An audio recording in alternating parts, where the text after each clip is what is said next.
48,000 कोटी रुपयाचं जुनं बिल वसूल करायचं आहे. ते 48,000 कोटी रुपयाचं जुनं बिल आम्ही माफ करणार आहोत.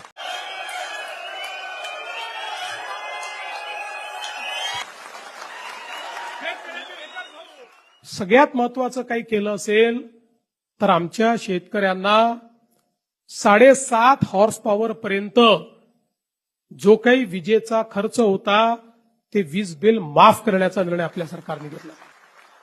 आज याचा कधी कोणी विचार करत नाही. वीज बिल माफ झालं म्हणजे वीज कंपनी जी आहे ती कंपनी स्वतःच्या खिशातनं भरत नाही. दरवर्षी 25,000 कोटी रुपये मी बजेटमधनं काढतो आणि त्या आमच्या वीज वितरण कंपनीला देतो. कारण ते जर दिले नाही तर MERC सांगते की जे इतर ग्राहक आहेत त्या सगळ्या ग्राहकांवर हे 25,000 कोटी लोड करा, त्यांचं विजेचं बिल वाढवा आणि त्यांच्या खिशातनं ते वसूल करा. आणि म्हणून दरवर्षी 25,000 कोटी रुपये हे आपण वीज बिल माफीच्या पोटी देतो. आणि मला हेही सांगताना आनंद वाटतो की याच महाराष्ट्राने जवळपास महाराष्ट्रातल्या शेतकऱ्याला आपल्याला माहिती आहे अर्धे दिवस सकाळी वीज, अर्धे दिवस रात्री वीज. इतक्या मोठ्या प्रमाणात रात्रीची वीज आल्यानंतर शेतकऱ्याला काय अडचणी त्या ठिकाणी सहन कराव्या लागतात आपल्याला माहिती आहे. आपण सौर कृषी वाहिनी आणि सौर पंप अशा 2 योजना आणल्या.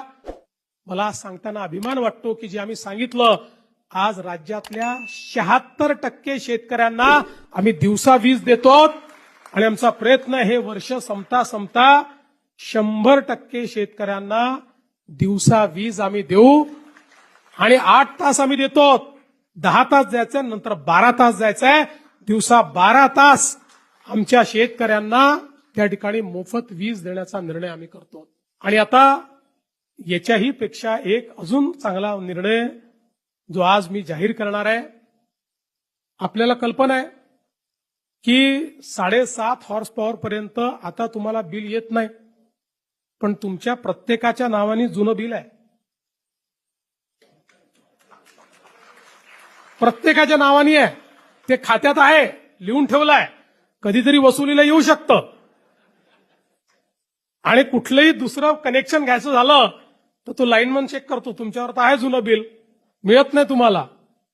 आणि म्हणून आता मी हा निर्णय घेणार आहे की 7.5 हॉर्स पॉवर पर्यंतचं जे जुनं बिल आहे 48,000 कोटी रुपयाचं जुनं बिल वसूल करायचं आहे. ते 48,000 कोटी रुपयाचं जुनं बिल आम्ही माफ करणार आहोत.